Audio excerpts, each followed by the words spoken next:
Sekarang kita akan membahas kelanjutannya 199.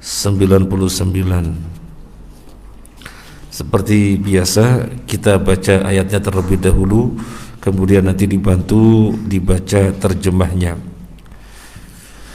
A'udzu billahi minasyaitonir rajim. Khudhil afwa wa'mur bil 'urfi wa'rid 'anil jahilin. Jadilah pemaaf dan suruhlah orang mengerjakan yang makruh, serta jangan pedulikan orang-orang yang bodoh. Khudhil afwa, jadilah pemaaf. Wa'mur bil 'urfi, perintahkanlah kebaikan. Wa'rid 'anil jahilin, dan gak usah digubris itu orang bodoh.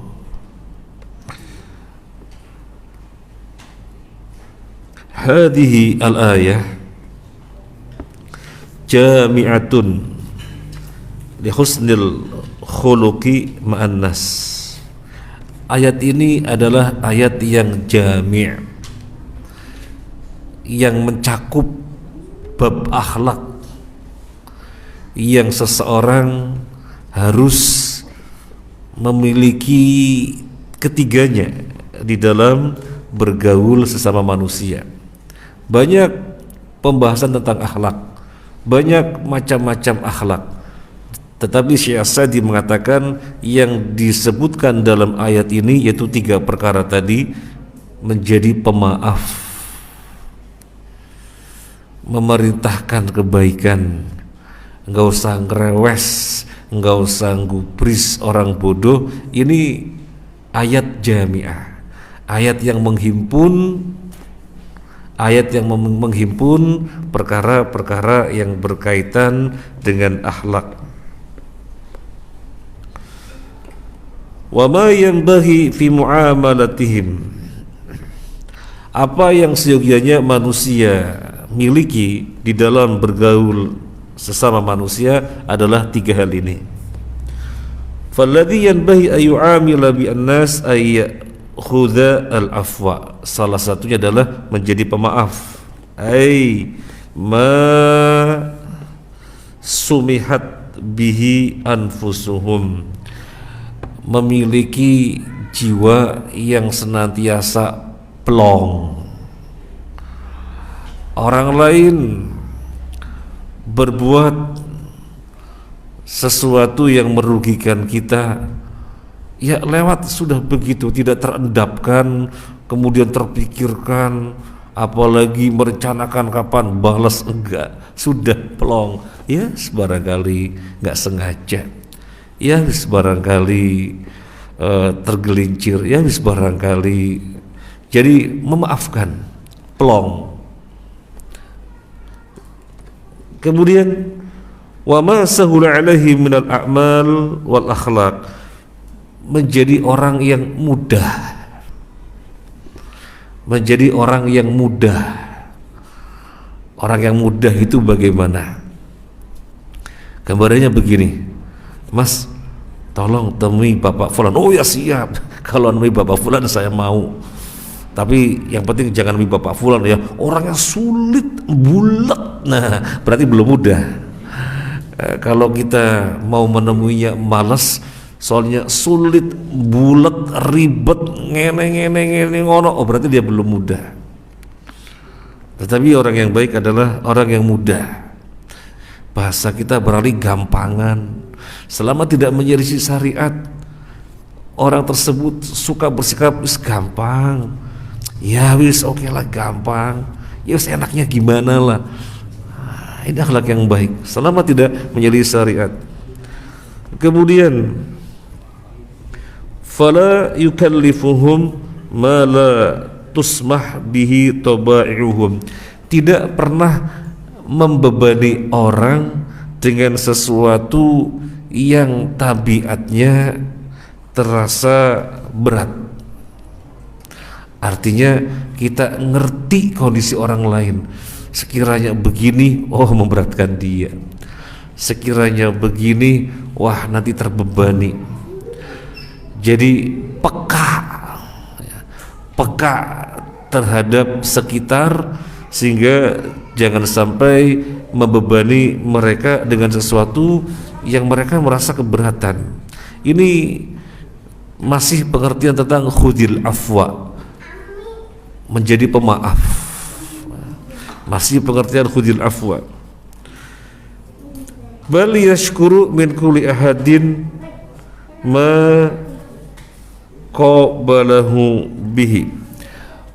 Mudah berterima kasih. Pengertian khudil afwa, mudah berterima kasih. Jadi bukan sekedar lisannya mengucapkan terima kasih, tapi juga gerakannya, roman mukanya, dan seterusnya itu menunjukkan terima kasih kepada orang yang berbuat baik kepada dirinya. Jadi menunjukkan bahwa dirinya itu senang atas kebaikan yang diperbuat oleh orang lain, bukan sekedar dengan ucapan terima kasih. Kemudian di sini disebutkan oleh Syekh Sa'di min qaulin wa fi'lin jamilin. Jadi ungkapan terima kasih bukan sekedar dengan lisan, tetapi juga dengan perbuatan, menunjukkan bahwasanya si dia itu senang kita bantu, kita senang dia senang kita tolong, menunjukkan terima kasih. Dan memang Nabi menyatakan man la yashkurillah man la yashkurin nas, kama qala.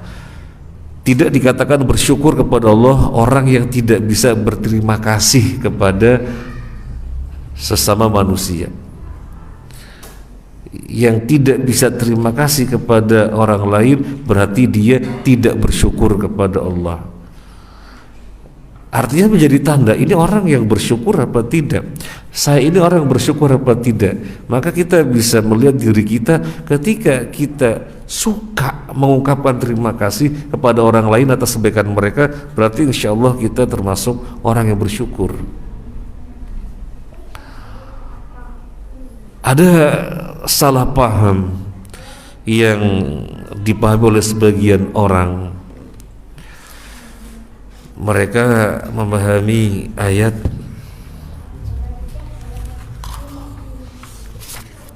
surat apa itu ya? Jadi mereka memahami ayat bahwasanya tidak meminta balasan dan tidak meminta ucapan terima kasih. Surat apa? Surat apa? Gimana bunyinya?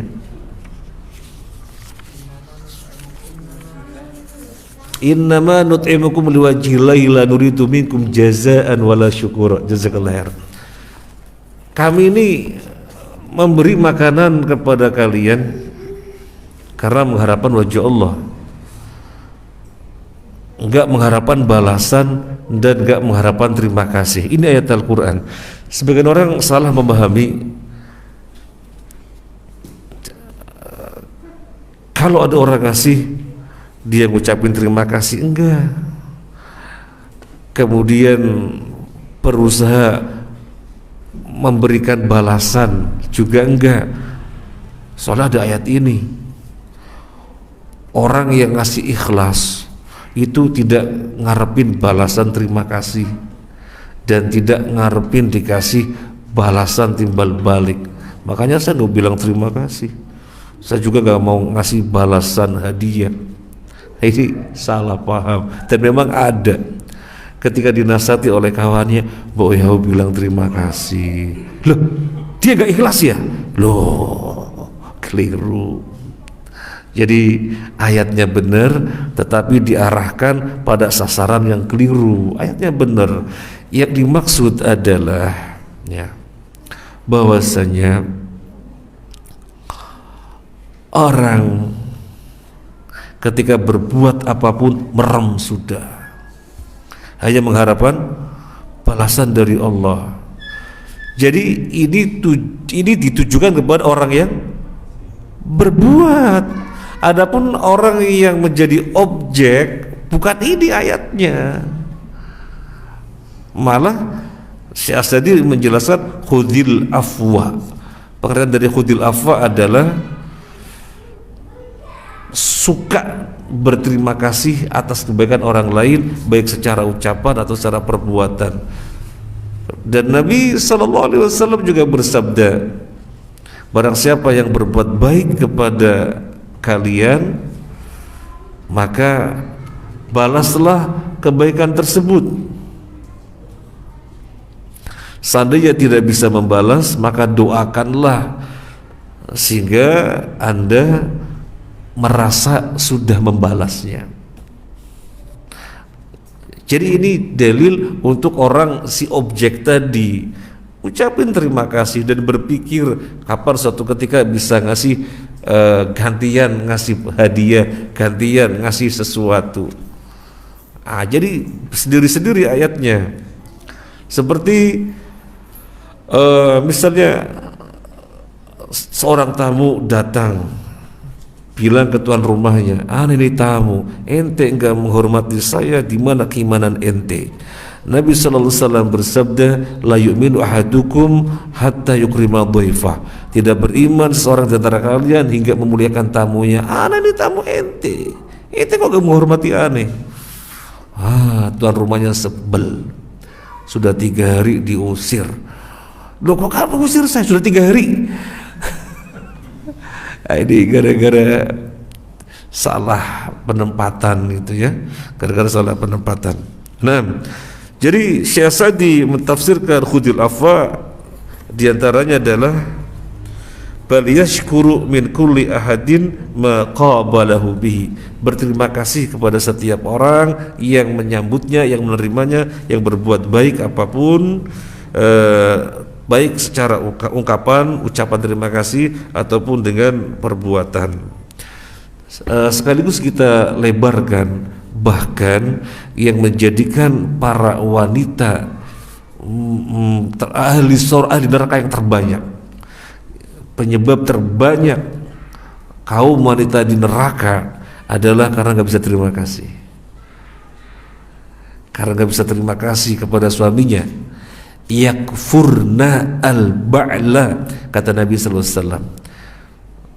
Jadi tidak bisa berterima kasih kepada suaminya, tidak bisa berterima kasih. Suaminya sudah berbuat, tetapi mimiknya istri atau responnya istri seakan-akan itu bukan kebaikan, seakan-akan itu bukan kebaikan. Susah menunjukkan sikap terima kasih. Itu tidak baik. Nanti khawatirnya masuk kategori yakfurna al-ba'la, tidak bisa berterima kasih kepada suaminya. Untuk itu berlatihlah sekecil mungkin, tunjukkan senang, terima kasih mas, masya Allah, ucapkan terima kasih, thank you very much gitu ya. Jadi ucapkan, jangan sampai tidak diucapkan. Kemudian menunjukkan dengan perilaku bahwasanya suaminya telah berbuat segala-galanya. Ketika suatu ketika nggak bisa, barangkali lagi sibuk, barangkali belum bisa. Jangan suatu ketika tidak bisa, sibuk terus, nggak pernah mikirin keluarga.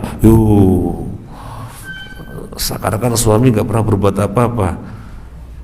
Ini para wanita begitu, tapi bukan para wanita di sini yang disono. Ya.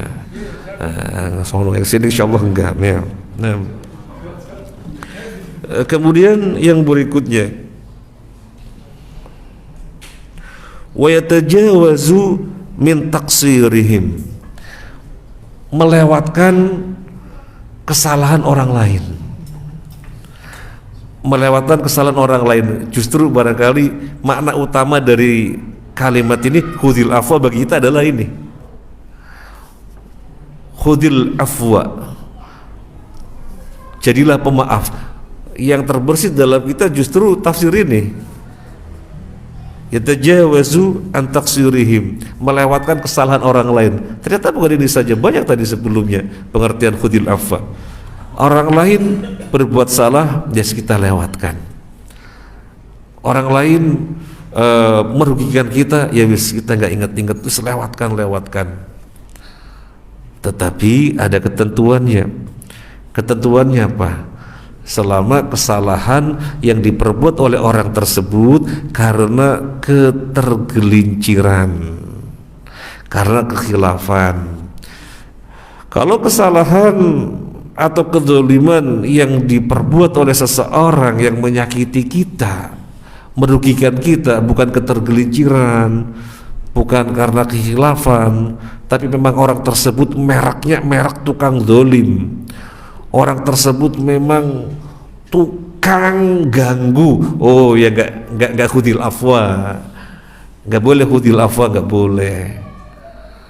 Terus diapain? Ditolong, kata Nabi, unsur akhaka dzaliman aw madluman, tolonglah saudaramu yang berbuat zalim dan yang dizalimi. Para sahabat bertanya, ya Rasulullah, kalau orang dizalimi iyalah kita tolong, namanya dizalimi ya kita tolong, tapi kok yang berbuat zalim juga ditolong, gimana? Nabi menjelaskan, hentikan dia dari kezalimannya, itulah cara menolong dia. Jadi orang yang menyakiti kita, merugikan kita, berbuat salah kepada kita bukan karena ketergelinciran, bukan karena kekhilafan, tapi memang dia tukang zalim, ya, master of zalim. Jadi kalau di belah dadanya ada tulisan tukang zalim itu. Itu bukan khudil afwa, bukan dimaafkan, tapi ditolong. Lo gimana tolong ya? Pukul biar kapok, tangkep, kasih ke polisi biar masuk penjara nanti jerak, gitu ya, bukan pakai khudil afwa. Karena memaafkan itu harus mendatangkan kebaikan. Karena memaafkan itu harus mendatangkan kebaikan. Kalau memaafkan tidak mendatangkan kebaikan, di mana dia tukang zalim, maka akan menjadi-jadi, oh saya nyakitin dia, kok dia nggak berani balas ya, sekalian lah ya, dia berpikir begitu karena memang dia tukang zalim, Tapi kalau karena tergelincir, bukan karena mereknya tukang zalim, dia berbuat salah kepada orang lain, Masya Allah, saya berbuat salah sama dia, kok memaafkan, gak mempermasalahkan, begitu ya, akhirnya baik. Nah, seperti itulah yang dimaksud khudil afwa. Seperti itulah yang dimaksud khudil afwa. Jadi malah baik.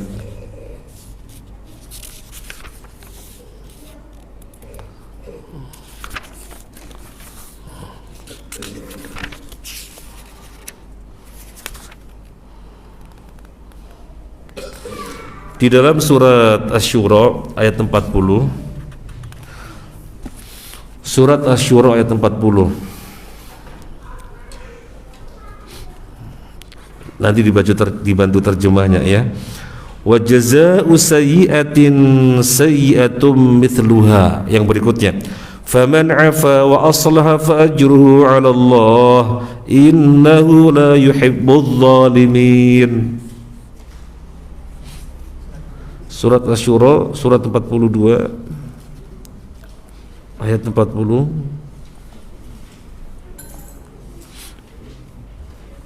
Balasan suatu kejahatan adalah kejahatan yang setimpal. Tetapi barang siapa memaafkan dan berbuat baik kepada orang yang berbuat jahat, maka pahalanya dari Allah. Jazakallahu khair. Syekh Utsaimin rahimahullah taala menjelaskan ayat ini, faman afa wa aslaha. Afa, memaafkan, itu bergandengan dengan aslaha, kata Syekh Utsaimin rahimahullah taala. Faman afa, barang siapa memaafkan, wa aslaha, dan memperbaiki, fajru 'ala Allah, maka pahalanya daripada Allah. Jadi yang namanya memaafkan di situ mendatangkan kebaikan. Yang namanya memaafkan di situ ada perbaikan. Maka siapa yang dimaafkan? Ya orang yang berbuat zalim, berbuat salah karena tergelincir, karena khilaf. Kalau dimaafkan ada kebaikan. Masya Allah, saya nyakitin kok dia, maafin ya Allah. Ada kebaikan, ada perbaikan, dia sadar. Saya merugikan dia, kok gak mempermasalahkan, ya Allah, Masya Allah, itu orang baik sekali. Ada perbaikan. Orang semacam itu berarti salahnya karena tergelincir, maafkan, khudil afwa. Tapi kalau tukang zalim gak begitu. dia nginjek kaki kita, sengaja nginjek gitu ya, kita jerit-jerit, wah ini orang aku ya, sekalian kita injak kepalanya gitu ya, karena memang dia tukang zalim ya. Jadi faman afa wa aslaha, jadi memaafkan itu mendatangkan perbaikan. Nah, kemudian wa yahuddu torfahu an naqsihim, suka menutupi kekurangan orang lain. Ini pengertian hudil afwa, suka menutupi kekurangan orang lain.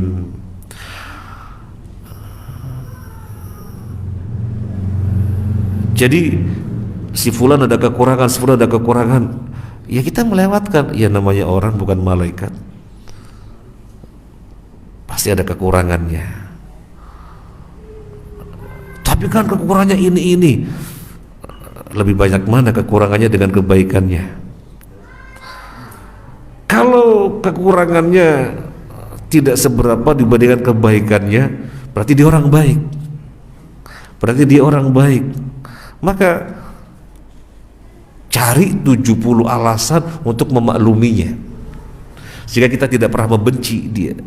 Cari 70 alasan, kenapa dia gini, kenapa dia gini. Oh, mungkin waktu itu kedesak, sehingga kemudian akhirnya secara tidak sadar emosi. Nah, jadi mencari 70 alasan untuk bisa memakluminya, akhirnya tidak pernah mengendap di dalam hati kita untuk membencinya. Karena dibandingkan kebaikannya, keburukannya tidak seberapa, berarti orang baik. Dan ini pengertian maksud kita adalah alat untuk mengatakan seseorang itu baik, suatu kaum itu baik, suatu komunitas itu baik, itu dengan sesuatu yang mendominasinya, sesuatu yang dominan. Coba kita lihat apa kata Nabi, khairun nasi qarni tsumma ladina yaludahum tsumma ladina yaludahum, sebaik-baik umatku adalah masaku, masa sahabat, tsumma ladina yaludahum, kemudian masa berikutnya, tsumma ladina yaludahum, kemudian masa berikutnya. Sekarang kita bertanya, masa sahabat, generasi sahabat dikatakan oleh Nabi generasi yang paling baik. Memangnya di tengah-tengah kehidupan sahabat nggak ada pembunuhan? Ada. Di tengah-tengah kehidupan sahabat nggak ada pencurian? Ada. Di tengah-tengah sahabat nggak ada pertengkaran? Ada pertengkaran. Di tengah-tengah kehidupan sahabat nggak ada perzinaan? Ada perzinaan. Tapi kalau Nabi mengatakan generasi yang terbaik generasi sahabat, nah ini dalil bahwasanya untuk melihat seseorang atau satu kelompok atau satu komunitas baik atau tidak dengan melihat karakter yang dominan, sesuatu yang mendominasi. Ketika yang dominan adalah baik, maka itu baik orang, itu baik komunitas, itu baik kelompok. Jangan sampai kemudian ada cacatnya, wow, pol, kebaikannya nggak terlihat, padahal cacatnya hanya 1-2. Nah, kadang-kadang terjadi pada kita, apalagi yang disoroti seorang ustadz, kebaikannya banyak sekali, hanya tergelincir sekali, umatnya tidak riuh, pengajiannya dibubarkan, namanya di mana-mana ditulis. Wah, padahal hanya satu ketergelinciran. Nah itu tidak sesuai dengan ayat ini. Khudil afwa, pemaaf ya. Jadi yahudu torfahu an naqsihim, jadi menutupi apa yang merupakan bagian kekurangannya. Wala yatakabbaru ala saghiri lisughrihi wala naqisil aql lidaqsihi walal faqir li faqrihi bal yu'amilu al jami' bil lutfi wal muqabalah bima taqtadihi al hal. wa tansyarihu lahu suduruhum. Syekh Sa'di rahimahullah ta'ala melanjutkan, pengertian khudhil afwa adalah tidak gumede di hadapan orang yang kecil karena kecilnya, tidak gumede di hadapan orang yang sepele karena sepelenya dia, dan tidak gumede di hadapan orang yang kurang akal karena kekurangannya, tidak gumede di hadapan orang yang fakir karena kefakirannya. Tetapi orang yang berakhlak khudil afwa, pemaaf, itu bisa bergaul dengan siapapun bil lutfi, dengan lembut, wal muqabalah bima taqtadi al hal, dan bisa menyambut, bisa merespon, bisa hangat. Orang yang khudil afwa tidak akan pro kepada sebagian karena banyak diuntungkan oleh mereka. Nah, ini gak banyak menguntungkan saya, enggak. Nah, jadi merapatnya hanya ke sebagian, tidak ke sebagian yang lain. Hangatnya kepada sebagian saja, tetapi dingin kepada yang lain. Orang yang khudil afwa tidak begitu, tapi hangat dengan semuanya. Tidak saja dengan yang dirasakan mendatangkan keuntungan, tidak, tetapi dengan semuanya. Itu khudil afwa, menjadi pemaaf. Mereka kok kurang menguntungkan saya, kok hanya ini. Karena dia pemaaf, nggak dilihat, sudah semuanya harus disikapi dengan baik, dengan hangat, tidak pilah-pilih.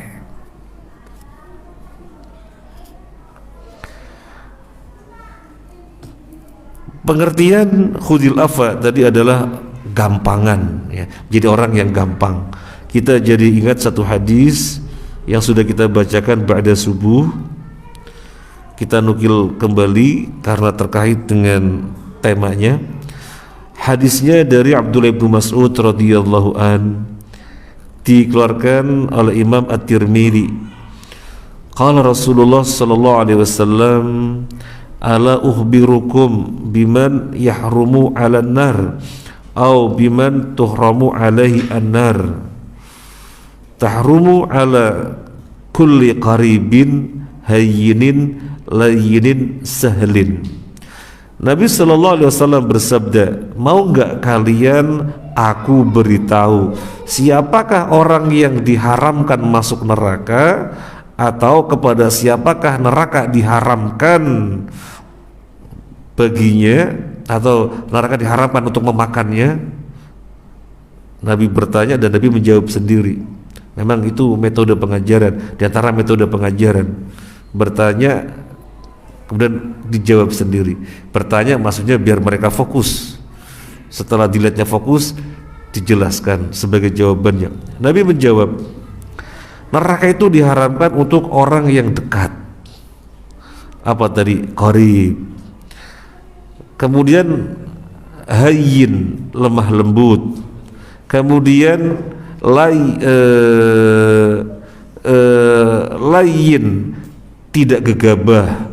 Kemudian sahlin, bersikap mudah. Neraka diharamkan kepada 4 macam orang ini, atau orang yang ada pada dirinya 4 macam. Yang pertama, qarib. Apa pengertian qarib?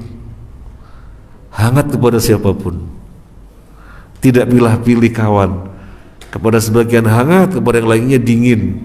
Kepada yang ini kalau ngomong tang-tong kuat berlama-lama soalnya hangat. Kalau kepada yang lainnya, waduh lama banget si Boyo, cepat pergi, bosan aku. Nah, ini hangat kepada sebagian, dingin pada yang lainnya. Kemudian pengertian lemah lembut atau hayyin, menjadi orang yang perangannya tidak kasar. Jadi orang yang perangannya tidak kasar. Kemudian layyin, tidak gegabah, suka berhati-hati. Berhati-hati nanti nyakitin orang, berhati-hati nanti mengecewakan orang. Kalau ngomong hati-hati nanti, dan seterusnya. Ini namanya layyin, tidak gegabah. Yang terakhir sahlin, bersikap mudah alias gampangan, tidak kaku selama tidak menyelisih syariat. Selama tidak menyelisih syariat, ya wis mogolah. Selama tidak menyelisih syariat, gampangan. Jadi orang senang, ya. Jadi orang senang. Yang berikutnya wa'mur bil urfi, perintahkanlah kebaikan. Ai bikulli qaulin hasanin, perintahkan terkait dengan ucapan yang baik. Perintahkan agar semua orang kalau berbicara dengan pembicaraan yang baik, kalau berucap dengan ucapan yang baik. Sekiranya tidak baik jangan sampai keluar. Jadi kita nyuruh orang kalau ngomong yang baik. Wa fi'lin jamilin, demikian pula nyuruh orang terkait dengan perbuatan yang baik. Perbuatan yang baik.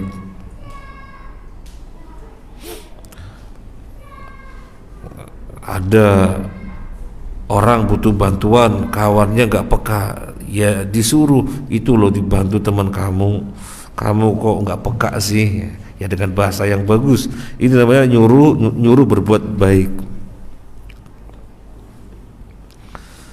Wa khuluqin kamilin lil qarib wal ba'id, menyuruh orang agar berakhlak mulia, berakhlak sempurna kepada siapapun, baik qarib dekat ataupun ba'id.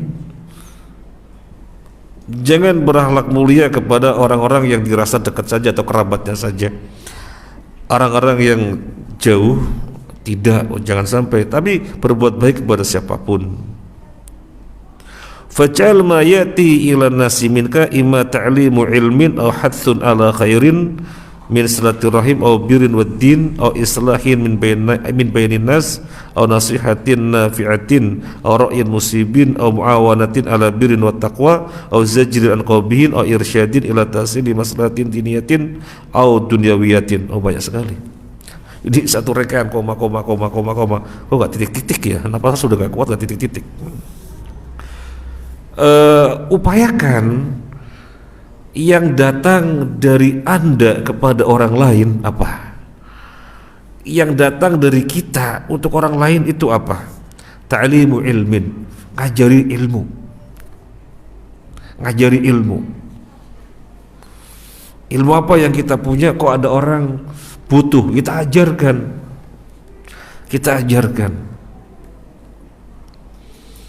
Jadi yang datang dari kita untuk orang lain, yang pertama ngajarin ilmu. Kayak kemarin, mohon maaf, sebenarnya kita itu berat kalau ada orang nanya masalah faraid warisan tapi by phone. Biasanya kita suruh datang kemari biar tasawurnya tidak keliru, biar deskripsinya tidak keliru. Khawatirnya kan keliru gitu ya, tapi rupanya nggak bisa datang karena jauh ya by phone. Kita dengan susahnya menggambar, dengan susahnya biar jangan sampai salah gitu ya. Ya lama sekali faraid dengan by phone. Tapi kita ingatnya ya ini. Jadi kalau saya punya dan bisa bermanfaat, kenapa tidak? Kita berkorban waktu. Itu ya. Jadi hendaknya yang datang dari Anda untuk orang lain adalah ta'limu ilmin, mengajarkan ilmu. Au hathun 'alal khair, anjuran untuk berbuat baik. Contohnya, kalau contoh banyak sekali, makanya tadi enggak titik-titik, koma-koma terus. Min silatirahimin, anjuran agar sekitar kita silaturahim. Kalau bisa dengan kunjungan, ayo datangi ayah kamu, datangi ibu kamu. Mumpung masih ada lengkap 2 pintu surga bagian tengah lagi, kenapa enggak datang silaturahim? Repot, alasan repot, nasihatin lagi.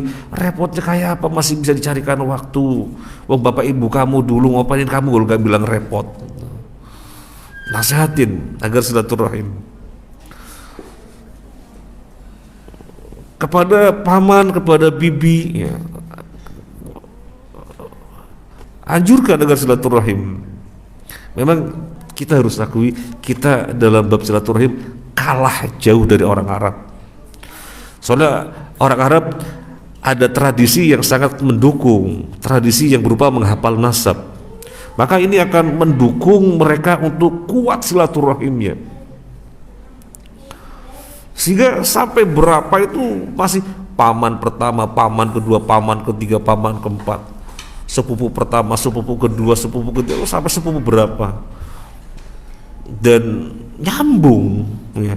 Karena menghafal nasab itu membantu kuatnya silaturahim, dan Nabi kan perintahkan ta'allamu ansabakum atau kama qala, pelajarilah nasab kalian, karena dengan menghafal nasab akan mengokohkan silaturahim. Nah, kita nggak seperti orang Arab, nggak seperti orang Arab. Taunya saudara itu ketika sudah gede, ternyata kita saudara ya. Sudah gede baru tahu, ternyata kita saudara ya. Karena memang tidak hafal nasab. Meskipun tidak seperti orang Arab, kita jangan terlalu kalah.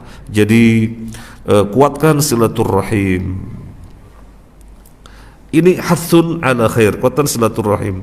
Kalau pulang kampung, apalagi pulangnya jarang-jarang, selain ke bapak ibu, kesempatan ke sepupu, kesempatan ke paman, kesempatan ke bibi, paman dari bapak, paman dari ibu, dan seterusnya. Mumpung pulang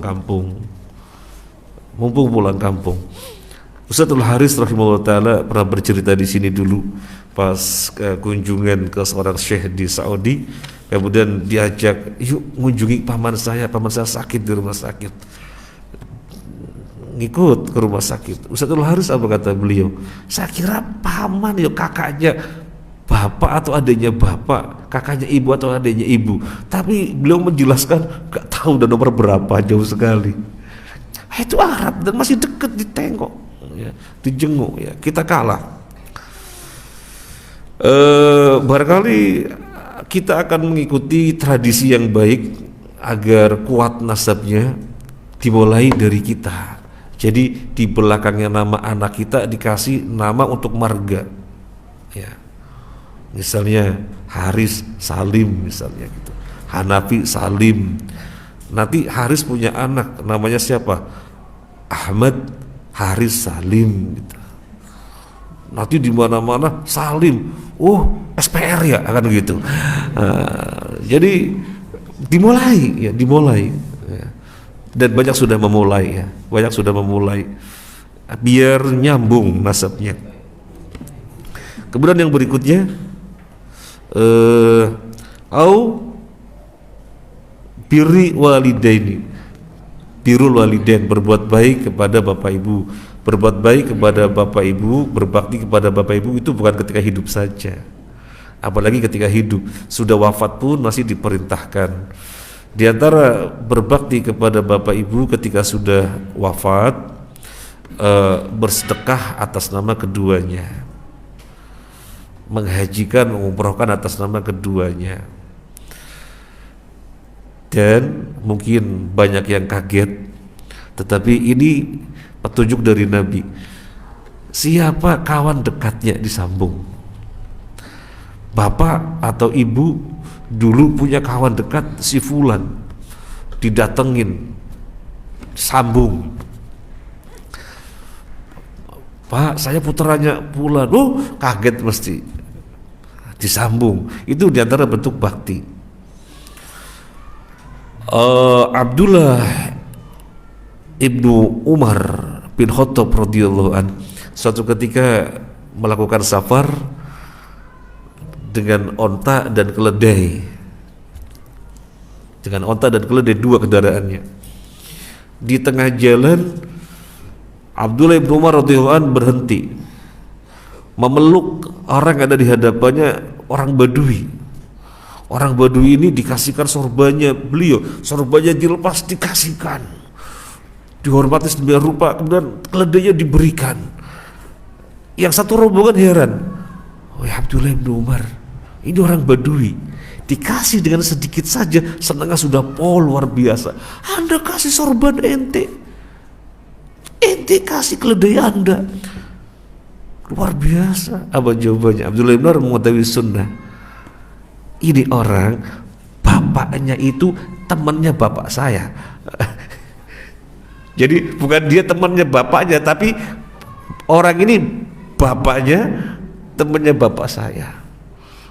Dia ingin berbakti kepada orang tuanya dengan cara menjaga atau menyambung ya kerabatnya orang tua. Dan kalau kita lihat hadis ini yang diriwayatkan oleh Abdullah bin Umar, dia bukan temannya bapak, tapi orang tuanya yang temannya bapak, tetap disambung.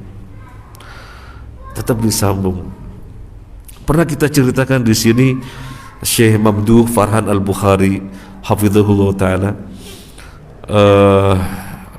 beliau punya kawan dan sudah meninggal dunia.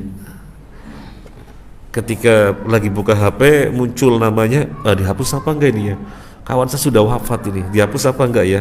Kodro enggak dihapus, berlalu enggak dihapus. Kemudian 8 tahun kemudian telepon berdering dan yang muncul nomor itu, nama itu. Loh, udah wafat ini orang. 8 tahun kemudian, kan 8 tahunnya sebelumnya enggak jadi dihapus. Ketika diangkat terdengar suara anak kecil. Aman Mamduh, anak kecil. Saya Fulan, anaknya Fulan. Ya tahu, bapaknya memang namanya Fulan, temannya beliau.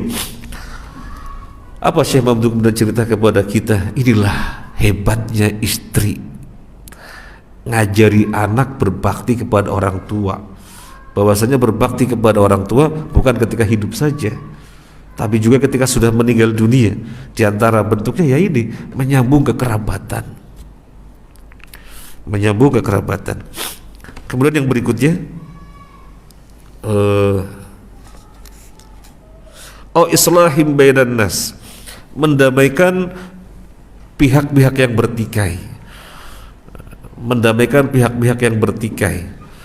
Umat Islam itu jangan sampai bertengkar, itu perintahnya. Lalu kalau ada pertengkaran, ya karena memang nggak boleh bertengkar, ya didamaikan. Jangan sampai bertengkar. Makanya kalau ada pertengkaran, ya didamaikan, jangan dibiarkan. Nabi untuk mendamaikan orang-orang yang bertengkar sampai masbuk jadi imam. Nabi kan imam sholat.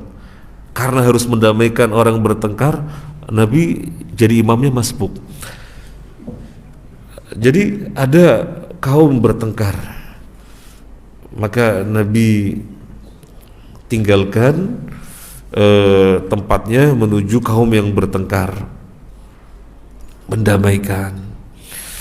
Rupanya berkepanjangan, akhirnya diiqomati oleh Bilal, disuruh Abu Bakar. Lama ini diiqomati, nggak nunggu toh, diiqomati udah lama. Akhirnya diiqomati Abu Bakar jadi imam. Nabi SAW datang, kan sudah diiqomat itu sholat. Nabi menembus shaf sampai persis di belakang Abu Bakar. Para makmum memberi kode, subhanallah. Abu Bakar ya tenang aja, merasa gak ada yang salah. Apa yang salah? Tapi tambah menggaung, subhanallah. Apa yang salah ini? Gak ada yang salah gitu ya. Ketika tambah menggaung lagi, apa sih? Nengok ke belakang, mau tahu apa gitu loh. Oh, ada Nabi di belakang. Nabi sebenarnya sudah ngasih isyarat lanjut gitu, tapi Abu Bakar tidak mau. Beliau radhiyallahu anhu mundur, Nabi maju. Jadi yang jadi makmum siapa? Yang jadi imam siapa? Nabi. Namanya imam masbuk ya. Namanya imam masbuk. Tapi kemudian ada pembahasan di antara para ulama, apakah imam masbuk itu boleh selain Nabi? Ada pembahasan. Di antara pendapat adalah ini khusus ya bagi Nabi, imam masbuk ya. Nanti jangan sampai Pak Yasin terlambat, subhanallah, jangan sampai ya. Jangan sampai. Iya. Nah, kemudian yang berikutnya,